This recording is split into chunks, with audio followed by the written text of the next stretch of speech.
Sir ఇప్పటికే single bench Allu Arjun కి inter bail మంజూరు చేసింది. మళ్ళీ పిటిషన్ అప్పీల్ పిటిషన్ వేసే అవకాశం ఉందంటారా సార్? ఇక్కడ సునీల్ సార్, ఇప్పటికే సింగిల్ బెంచ్ అల్లు అర్జున్ కి ఇంటర్ బెయిల్ గ్రాంట్ చేసింది, అంటే మధ్యంతర బెయిల్ ఇచ్చింది. దీన్ని అప్పీల్ చేసే అవకాశం ఉందా? మళ్ళీ దాని గురించి ఏమీ కమెంట్ చేయలేము, స్పందించలేము. It's part of investigation. మేము ఏదైతే అనుకున్నామో, ఏదైతే లీగల్ అడ్వైస్ తీసుకొని చేయదలుచుకున్నామో మేము బయట పెట్టలేము. మేము వచ్చే రోజుల్లో మీకే తెలుసు. సార్ ఇది బాధిత కుటుంబాన్ని ఇప్పుడు ఇది చూసిన తర్వాత ఇక మీకు అర్థమైపోయింది కదా. అంటే మీరు అక్కడ ఆ విజువల్స్ లో అల్లు అర్జున్ కలిసిన వీడియోస్ లేవా? సిపి అంటే డైరెక్ట్ వెళ్ళి అంటే కూర్చున్నప్పుడు పోలీస్ డిపార్ట్మెంట్ వెళ్ళి కూర్చొని మాట్లాడిన వీడియోస్ లేవా సార్? విజువల్స్ అది దొరకలేదు, ట్రై చేశాం. కానీ అప్పుడు జరిగిన SHO ACP ఇక్కడ సార్ ఇది ఇప్పుడు బాధిత కుటుంబాన్ని సార్ సురేష్ సార్ బిగ్ ఇక్కడ సార్ బాధిత కుటుంబాన్ని అల్లు అర్జున్ టీం గాని మైత్రి మూవీస్ టీం గాని బెదిరింపులకు దిగిందా, లేకుంటే వాళ్ళని బయటికి వచ్చి మాట్లాడొద్దు అని చెప్పేసి కూడా బెదిరించారని చెప్పేసి కూడా తెలుస్తుంది. దీనిపైన మీకు ఆ కుటుంబ సభ్యులు ఏమైనా ఫిర్యాదు చేశారా? మీరు వెళ్ళి కలిసినప్పుడు ఆ విషయం ఏమని చెప్పారా sir? No comments.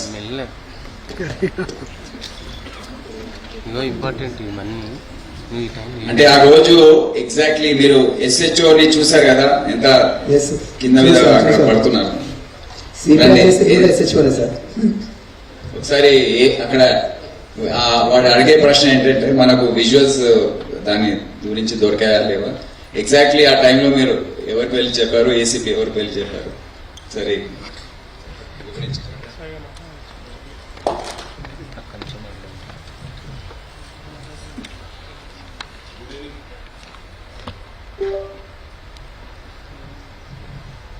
Good evening all officer sir, thank you sir. Good evening media people, అందరికీ నమస్కారం. మీరు అడిగిన క్వశ్చన్కు ఆ రోజు మేమందరం అక్కడే ఉన్నాము. అల్లు అర్జున్ గారి మేనేజర్ సంతోష్ గారికి ఫస్ట్ లోపలికి వెళ్ళి తెలియపరచడం ఏమంటే ఇక్కడ ఒక లేడీ చనిపోయారు, ఒక చిన్న పిల్లవాడు చాలా సివియర్గా ఇంజ్యూర్డ్ అయ్యారు, సిచ్యువేషన్ అనేది కంట్రోల్లో లేదు, మీకు ఇబ్బంది అయ్యే అవకాశం ఉంటుంది అని చెప్పడం జరిగింది. వారు మమ్మల్ని కలవనివ్వలేదు. ఫస్ట్ సంతోష్ అనే మేనేజర్, ఇంకొక లావుడతను ఇద్దరు ఉన్నారు. ఆ ఇద్దరు మమ్మల్ని కూడా, నేను మా SHO ఇద్దరం దగ్గరికి వెళ్ళి చెప్పాము, మేమే తెలియపరుస్తాము, మాకు చెప్పండి. సరే మీకే తెలియపరుస్తాము, మీకు చెప్పాము, మీరు వెళ్ళి చెప్పండి అంటే కూడా వాళ్ళు వెళ్ళలేదు. అదే సమయంలో మా DCP సార్ కూడా కింద ఉన్నారు. DCP సార్ దగ్గర పంపించిన తర్వాత DCP సార్ చెప్పారు, you go straight to Allu Arjun and you tell him. అంటే నేను దగ్గరికి వెళ్ళాను, నెట్టుకుంటా వాళ్ళను పక్కకు జరిపేశాను. అల్లు అర్జున్ దగ్గరికి వెళ్ళి అతనికి చెప్పాను చెవులో, ఏమని, ఇక్కడ ఒక అమ్మాయి లేడీ చనిపోయింది, ఒక అబ్బాయి అతను ప్రాణాపాయ స్థితిలో ఉన్నారు, హాస్పిటల్ షిఫ్ట్ చేయడం జరిగింది. మీ గురించి, మీరు సెలబ్రిటీ కదా, మా ఆఫీసర్స్ అందరూ మీకు క్రౌడ్ను పక్కన జరిపి రూట్ క్లియర్ చేశారు, దయచేసి మీరు ఇళ్ళకెళ్ళి ఖాళీ చేయండి అంటే నేను సినిమా చూసినాకనే వెళ్తానని చెప్పాను. అప్పుడు మళ్ళీ మా సార్కి చెప్పాము, సారు మేము కలిసి లోపలికి వచ్చాము, 10-15 minutes టైం ఇచ్చాము, తర్వాత బయటకు తీసుకొచ్చాము. అది జరిగింది వాస్తవం. Thank you sir. మనం ఎంట్రీ అయ్యే మేము వీడియోస్ గురించి ట్రై చేశాము.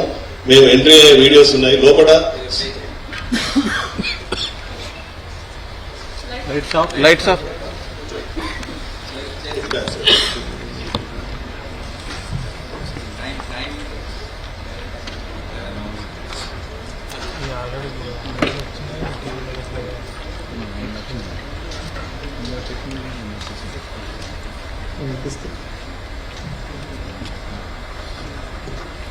సార్ మేమందరం బయట లోపలికి వెళ్తాం. DCPతో సహా ACP ఆఫీసర్స్ అందరు కూడా వెళ్తున్నారు.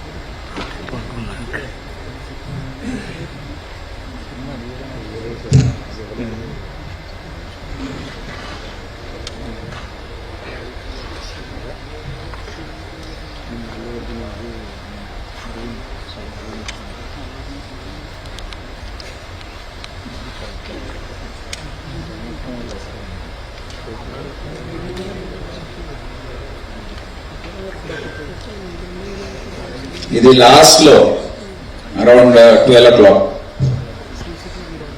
దాని ముందు ఎన్నో ప్రయత్నాలు జరిగాయి.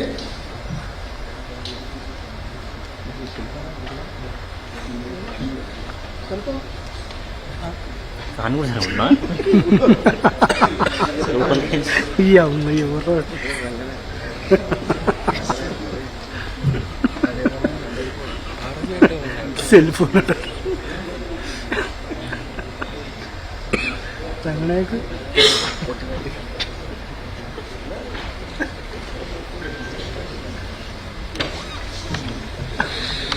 సినిమా అయిపోయిందా సార్ వెళ్ళేటప్పుడు?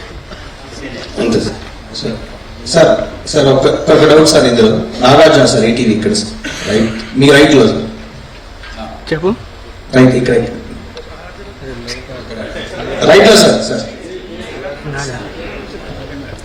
సార్ ఒక చిన్న డౌట్ ఇందులో సార్, మీరు ఎస్ఎస్ఓకి వాళ్ళు సంధ్యా థియేటర్ యాజమాన్యం అల్లు అర్జున్ వస్తున్నారు ప్రీమియర్ షోక్ అని చెప్పేసి లెటర్ రాశారు. ఆ లెటర్ వెనుక వెంటనే రిప్లై కూడా రాసిచ్చారు, కుదరదని చెప్పారు. సో ఈ థియేటర్ కి అండ్ అల్లు అర్జున్ కి మన పోలీసుల మధ్యలో ఎవరు కోఆర్డినేట్ చేశారు? ఈ రిజెక్ట్ చేశారన్న విషయాన్ని అల్లు అర్జున్ కి వీళ్ళు చెప్పలేదా, లేకపోతే ఎవరు దీనికి చెప్పకుండా వదిలేశారా సార్?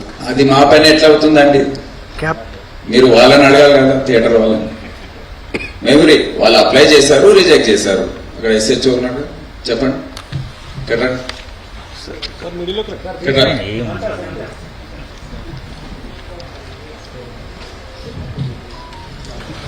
నమస్కారం మీడియా మిత్రులు. సార్ ఫస్ట్ ఆఫ్ ఆల్ చాలా బాధ అనిపిస్తుంది సార్.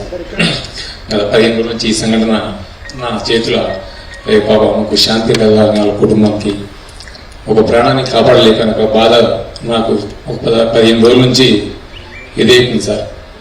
ఎందుకంటే నా చేతుల్నే చాలా ట్రై చేసిన సార్, చాలాసేపు తల్లాడినా నేను, మా మౌనిక వేస్తే అసలు చెప్పలేని సార్. 15 రోజుల నుంచి నా మధ్యలో వెళ్తూ ఉంది.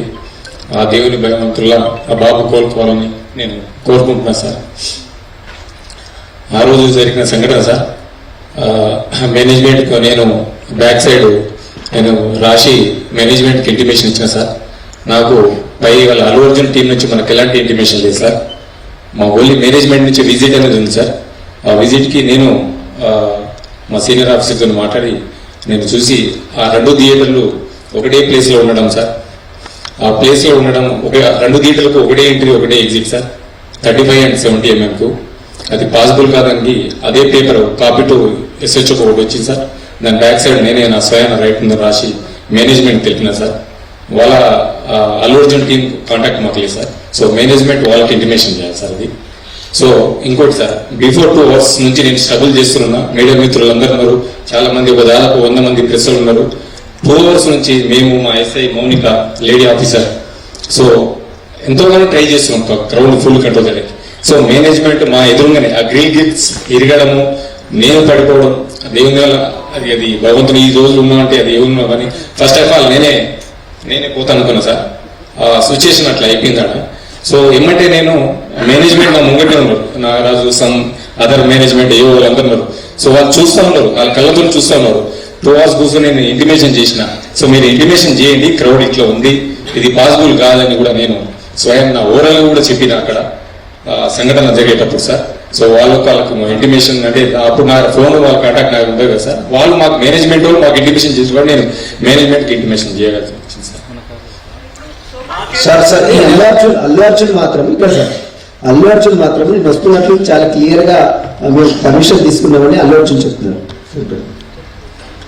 ఇప్పుడు దీని మీద ఇంకా ఫర్దర్ క్వశ్చన్స్ వద్దు, ఆన్సర్స్ వద్దు. మీరు అంతా చూశారు, ఇక మీకు ఎటువంటి మనసు ఉందో దాన్ని బట్టి మీరు దీన్ని అర్థం చేసుకోండి. ఇది ప్రజల ముందు ఇది వెళ్తుంది. ఎవరికైతే కనీస జ్ఞానం ఉంటుందో వారికి అర్థమైపోతుంది ఏం జరిగిందో. సార్ ఇక్కడ థియేటర్ కి 12వ తారీఖు నోటీసులు ఇచ్చారు, 22వ తారీఖు కల్లా దీన్ని క్లోజ్ చేసి మీరు వివరణ ఇవ్వాలని కోరారు. సో 10 రోజులు వివరణ కోరారు, ఈ రోజు దాదాపు వివరణ ఇచ్చారు సార్. దీన్ని సీజ్ చేయబోతున్నారు. తొందర ఎందుకు, మీరు చూస్తా ఉండండి ఏం జరుగుతుంది. సార్ కృష్ణ సార్, ఇది సంధ్య థియేటర్ విషయంలో మీరు మీ పాత్ర, తర్వాత అల్లు అర్జున్ అరెస్ట్ చేయడం, ఆ త్వరగతిన మీరు సంధ్య థియేటర్ మీద యాక్షన్ తీసుకోవడం బాగా. ఈ సంచలనమైన కేసుల వ్యవహారంలో కొన్నింటి కేసులు, ఈ కేసును పక్క పెట్టేస్తే కొన్ని కేసులలో కేవలం మీరు దర్యాప్తు చేయడం ఎఫ్ఐఆర్కే కేసులు నమోదైనాయి అని చెప్పేసి కొంత ఆరోపణలు ఉన్నాయి సార్.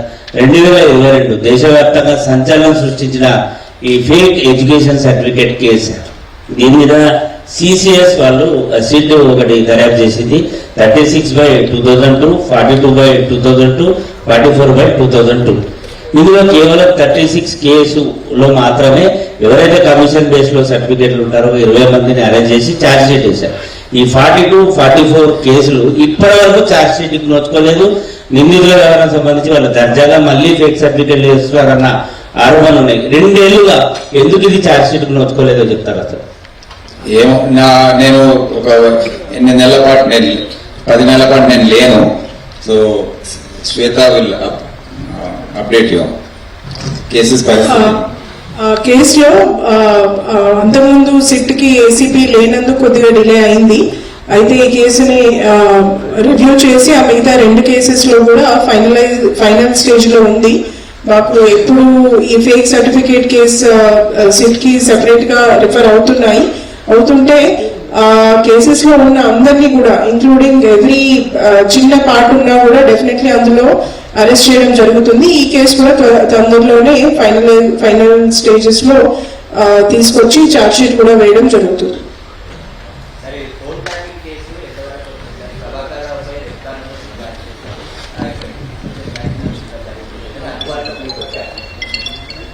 దాంట్లో ప్రయత్నాలు జరుగుతున్నాయి. ఎందుకంటే ఇది చాలా సుదీర్ఘమైన ప్రాసెస్. అది రెడ్ కార్నర్ నోటీస్, దానికి ఎన్నో కండిషన్స్ ఫుల్ఫిల్ కావాలి. సో దాంట్లో సిబిఐ కాదు, ministry of external affairs involve ఉంటుంది, US consulate, US embassy plus government of United States of America. So అందరితో లైజనింగ్ జరుగుతుంది. వాళ్ళు కొన్ని క్లారిఫికేషన్స్ అడిగారు, 3 సార్లు అడిగారు, 3 సార్లు కూడా ఇవ్వడం జరిగింది. అది ప్రాసెస్లో ఉంది. మొన్న కూడా మా టీం వెళ్ళొచ్చింది ఢిల్లీకి. సో తొందరలో వాళ్ళు రెడ్ కార్నర్ నోటీస్ ఇష్యూ చేస్తారని అనుకుంటున్నాను. దాని తర్వాత అది ఫస్ట్ కండిషన్. దాని తర్వాత అది నెక్స్ట్ స్టేజ్కి ఎక్స్ట్రడిషన్ రిక్వెస్ట్ కానివ్వండి, ప్రొవిజనల్ అరెస్ట్ వారెంట్ కానివ్వండి, ఇవన్నీ కూడా వాళ్ళు జారీ చేయడానికి వీలుంటుంది. లేదండి, అది మేము కూడా పేపర్లో చదివాం, కానీ అటువంటి మేము యుఎస్ కౌన్సిలర్ జనరల్ని అడగడం జరిగింది. వారికి కూడా ఎటువంటి సమాచారం దీని గురించి లేదు. సార్ ఇక్కడ రవి సార్, నమస్తే తెలంగాణ. ఇక్కడ ముందు sir cyber crime sir, online betting అనేది మన స్టేట్లో బ్యాన్ ఉంది సార్. ఆన్లైన్ బెట్టింగ్ మీద కొంతమంది ఇన్ఫ్లుయెన్సర్స్ అడ్వర్టైజ్మెంట్ చేస్తారు సార్. ఇలాంటివి మీ నోటీస్కి వచ్చినాయి, అలాంటి కేసులు చేసినా వాటి మీద ఏముంటుంది సార్? సార్ సేమ్ అదే దాని continuation sir. Ravi NTV sir. రీసెంట్గా ఇన్స్టాగ్రామ్ వేదిక కూడా చాలా మంది రోడ్ల మీద డబ్బులు వెదజల్లడం, మనీ హంట్ పేరుతో కొన్ని ప్లేసెస్లో మేము డబ్బులు దాచాం వెళ్ళి తెచ్చుకోండి అని చెప్పడం, లేకపోతే బసవతారకం క్యాన్సర్ హాస్పిటల్ దగ్గర ఒక్కొక్కరికి 2,000 రూపాయల నోట్లు ఇస్తూ ఉంటాం. కానీ చివరికి వచ్చేసరికి మా టెలిగ్రామ్ యాప్లో మమ్మల్ని సబ్స్క్రైబ్ చేసుకోండి, లింక్ ద్వారా వెళ్ళండి అని చెప్పి బెట్టింగ్ యాప్స్ను ప్రమోట్ చేస్తున్నారు. అందులో చాలా మంది యంగ్స్టర్స్ ఎక్కువగా ఉంటున్నారు సార్. అవును, ఇటువంటివి చాలా జరుగుతున్నాయి. బాధాకరం. ఈ సిల్లీ యాక్షన్స్ అన్ని కూడా చేసి వీడియో పెట్టడం, అది వైరల్ కావడం, అదొక పెద్ద న్యూసెన్స్ అయిపోయింది. ఏ పిచ్చి చేసైనా వైరల్ చేసుకోవడం, ఇంకా ఎంత పిచ్చిగా ఉంటే అంత ఎక్కువ వైరల్ అవుతుంది. అదొకటి మన జనం తప్ప ఏంటో తెలియదు. సో ఇటువంటి జరుగుతున్నాయి. ఎక్కడైతే మేము పట్టుకోగలుగుతున్నామో ఇమీడియట్ గా మా టీమ్స్ ఉన్నాయి. మేము ఒక social media action squad of Hyderabad అని ఫామ్ చేసాం. ఇటువంటి పిచ్చి చేష్టలు చేసినప్పుడు, చాలా అబ్యూజివ్ గా వేసినప్పుడు కూడా ఈ యాక్షన్ స్క్వాడ్ అనేది రంగంలో దిగి cyber crime police station coordination తో వారిని పట్టుకురావడం అంతా జరుగుతుంది. ప్లస్ ఈ ఆన్లైన్ బెట్టింగ్ కూడా మేము కూడా చాలా దానిపైన స్పష్టమైన చట్టం ఉండకపోవడం, ప్లస్ రిమోట్ గా ఇది జరగడము, మాస్క్ ఐపీస్ వాడుకుంటూ ఇది చేయడము, ఇదంతా కూడా చాలా కష్టమవుతుంది. ఉదాహరణకు మేము రాజస్థాన్ మరియు గుజరాత్ నుండి సైబర్ క్రైమ్ డీసీపీ ఆధ్వర్యంలో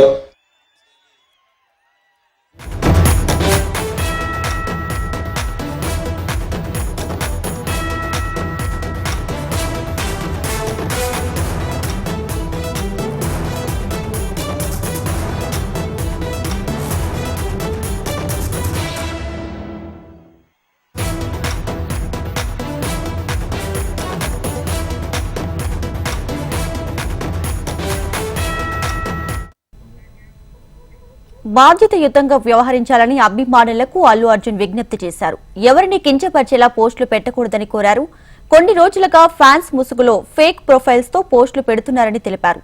అలాంటి వారిపై కఠిన చర్యలుంటాయని అల్లు అర్జున్ హెచ్చరించారు. నెగటివ్ పోస్టులు పెట్టే వారికి దూరంగా ఉండాలని అభిమానులకు అల్లు అర్జున్ సూచించారు.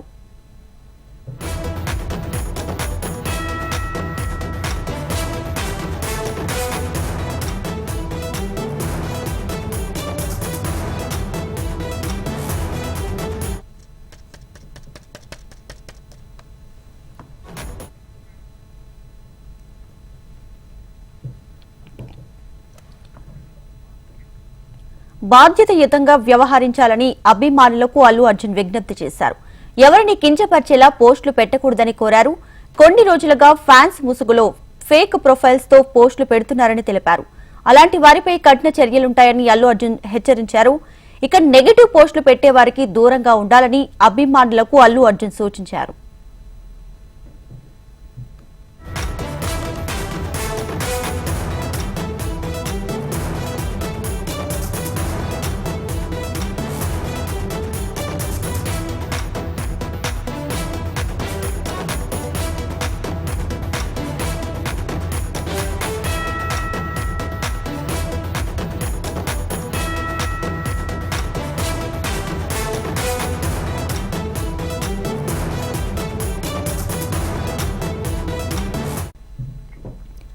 బాధ్యతాయుతంగా వ్యవహరించాలని అభిమానులకు అల్లు అర్జున్ విజ్ఞప్తి చేశారు.